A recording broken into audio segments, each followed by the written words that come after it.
کہ جب لاوا تحصیل بنا تو لاوا میں کچھ بھی نہیں تھا، وہاں پہ کوئی تحصیل کمپلیکس نہیں تھا، کوئی ہاسپٹل نہیں تھا، لیکن اس کو تحصیل ڈکلیئر کیا گیا. پھر رفتہ رفتہ اب کام ہو رہا ہے، تقریباً آپ کہہ لیں کہ 8-10 سال لگے ہیں. تو اب وہاں پہ تحصیل کمپلیکس ہوا، پھر وہاں پہ ہاسپٹل، پھر کالجز وغیرہ اب آ رہے ہیں. تو یہ آہستہ آہستہ ایک ارتقائی پروسیس ہوتا ہے. تو تلنگانہ کے معاملے میں بھی یہ ساری چیزیں ہو جائیں گی. پھر ریونیو کا جب یہاں پہ انڈسٹری آئے گی، لازمی بات ہے ریونیو کی، جب بھی ایک ضلع بنتا ہے تو ضلع کو جو صوبائی ریونیو ہوتا ہے، جو فنڈ ہوتا ہے جو سینٹرل گورنمنٹ دیتی ہے، اس میں ہر ضلع کا ایک حصہ ہوتا ہے. آف کورس صوبائی حکومت سے بھی اس کو ملے گا اپنا ایک جو مالیاتی حصہ ہے یا جو ایوارڈ ہے. اسی طرح سے تلنگانہ جب ضلع بنتا ہے، یہاں پہ انڈسٹری لگتی ہے تو اس کا اپنا ریونیو آلریڈی بھی ہے. تلنگانہ میں آلریڈی پہلے بھی ریونیو جنریٹ ہوتا ہے. اور جیسے یہاں پہ مونگ پھلی ہے، نارملی تو تلنگانہ کی مونگ پھلی را میٹیریل میں ایسی ہی سیل ہو رہی ہے، لیکن اگر یہاں پہ مونگ پھلی کو ویلیو ایڈڈ پروڈکٹ میں مونگ پھلی کی ویلیو ایڈڈ پروڈکٹ بنانے کی انڈسٹری اسٹیبلش کر دی جائے تو وہاں سے کافی حد تک مزید ریونیو، پہلے بھی ریونیو جنریٹ ہوتا ہے لیکن اس سے مزید ریونیو آئے گا. تو اسی طرح سے یہاں پہ کہا جاتا ہے کہ تلنگانہ کو ضلع بنانے کے لیے تحصیل، تو آف کورس آپ کے پاس مختلف علاقے موجود ہیں ارد گرد کے. اٹک سے کچھ ایریا لیا جا سکتا اگر بنانی ہو، نہیں تو آپ ٹمن ہے یا ملتان خورد ہے، یہ ایریا ایک نئی تحصیل بن سکتے ہیں. اور اس طرح تین تحصیلوں پر مشتمل یہ ضلع بن سکتا ہے. یا پھر یہاں پہ آپ کے پاس نوشہرہ کا علاقہ ہے، وہ علاقہ شامل کیا جا سکتا ہے، اس کو ایک تحصیل بنایا جا سکتا ہے، 3 یا 4 تحصیلیں. تو یہ کوئی ایسا مسئلہ نہیں ہے. لیکن کیا جائے کہ تلنگانہ کے جو نمائندے ہیں وہ اس کام میں سنجیدہ ہی نہیں ہیں، اور ان کو اپنے آپ پر بھی یقین نہیں ہے کہ وہ یہ کام کرا سکتے ہیں یا کر سکتے ہیں. اور ضلع تلنگانہ کے جو مقصد ہے اس کو سب سے زیادہ جو نقصان پہنچایا ہے وہ مسلم لیگ نون اور مسلم لیگ کاف کی مقامی قیادت نے پہنچایا ہے. مسلم لیگ نون کی مقامی قیادت کو ان کے لیڈر نواز شریف یہ بلینک چیک دے گئے تھے کہ وہ تلنگانہ کو ضلع بنائیں گے، لیکن وہ نہیں بنوا سکے. اسی طرح سے کاف لیگ کی قیادت کے پاس اس وقت بہت اچھا موقع تھا کہ تلنگانہ کو ضلع بنوایا جاتا، کہ پنجاب اسمبلی میں جو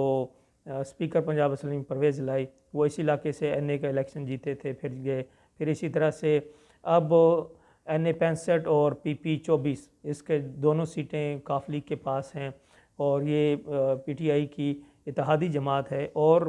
پنجاب میں پی ٹی آئی کی جو گورنمنٹ ہے وہ اسی کاف لیگ کی سیٹوں کے سر پہ ہی کھڑی ہے، اور بہت اچھی پوزیشن میں کاف لیگ ہے. لیکن کاف لیگ نے اس موضوع پہ بالکل چپ سادھ لی ہے. ان کے منسٹر نے یا پرویز الہی نے خود یا ان کا جو ایم این اے ہے چودھری صالح،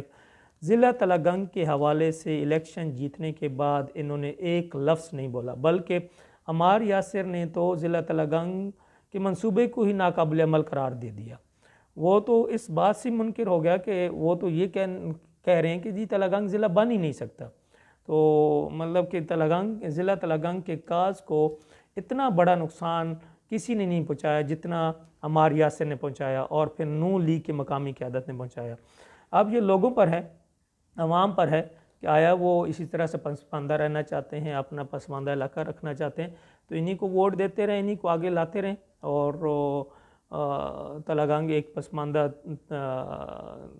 تحصیل ہی رہے، اور یہاں پہ کوئی فنڈز نہ آئیں، کوئی بڑا پروجیکٹ نہ لگے. تو انہی لوگوں کو کاف لیگ کے پیچھے چلتے رہیں، نون لیگ کے پیچھے چلتے رہیں. اور وہی جو ابھی میں اس پہ الگ سے بات کروں گا کہ اس وقت جو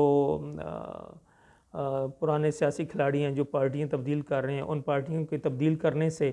جیسے کہ غلام عباس نون لیگ میں ابھی آئے ہیں، تو اس کا اگر وہ نون لیگ ان این اے 65 کا ٹکٹ غلام عباس کو ملتا ہے تو اس کا ضلع تلنگانہ اور تحریک ضلع تلنگانہ اور ضلع تلنگانہ کے کاز کو کیا نقصان ہوگا، اس پہ میں ڈیٹیل سے الگ سے ایک ٹاک دوں گا. لیکن ابھی میں جو بات کر رہا تھا کہ ضلع تلنگانہ کے کاز کو سب سے زیادہ نقصان کاف لیگ کی مقامی قیادت نے اور نون لیگ کی مقامی قیادت نے پہنچایا. اور یہ لوگ کیوں اس میں مخلص نہیں ہیں، میں اس پہ بھی بات کر چکا ہوں کہ جیسے کہ این اے 65 4 تحصیلوں پر مشتمل ہے، اور اس میں چکوال تحصیل بھی آتی ہے، اور اسی طرح سے کلر کہاٹ. تو ان لوگوں کو یہ ڈر ہوتا ہے، کیونکہ یہ سیاستدان ہیں، ان کے اپنے مفادات ہیں، یہ ذہن میں نہ رکھیں گے یہ علاقے کے لیے، یہ خود چاہتے ہیں کہ ہم پاور میں آئیں، انہوں نے سیٹ لینی ہوتی ہے چاہے جو بھی سبز باغ دکھائیں۔ تو مسئلہ یہ ہوتا ہے کہ اگر یہ ضلع تلنگانگ کی بات کرتے ہیں تو جو چکوال کا ایریا ہے NA-65 میں اور جو کلر کھار کا، تو انہیں یہ ڈر ہوتا ہے کہ وہاں سے ہمیں ووٹ نہیں ملے گا، تو اس وجہ سے یہ پھر اپنا منہ بند رکھتے ہیں، ضلع تلنگانگ کی حمایت میں نہیں بات کرتے۔ تو ہم تو وہ لوگ ہیں جنہیں علاقے کے لوگوں کا مفاد عزیز ہے، ووٹ ملے نہ ملے، کوئی جیتے ہارے، ہمیں تو یہ بات کرنی ہے کہ تلنگانگ ضلع یہاں کے لوگوں کا حق ہے۔ اور میں بار بار کہہ رہا ہوں کہ اس ضلع تلنگانگ کے کاز کو، اس مقصد کو سب سے زیادہ نقصان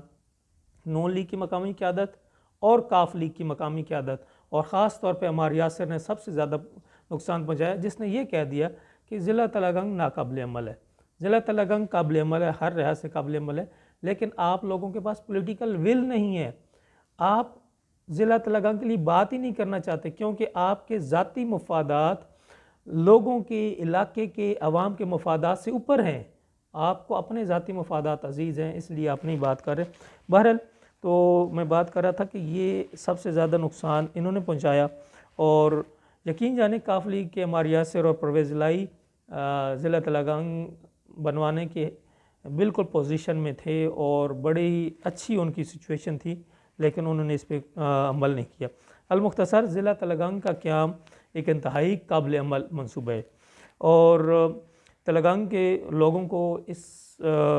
منصوبے پر عمل درآمد کرانے کے لیے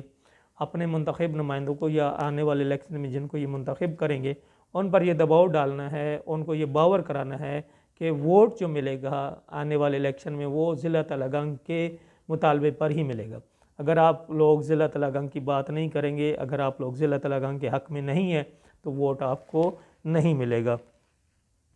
اور ضلع تلنگانگ کے منصوبے کو لاعینی اور فضول قسم کے اعتراضات سے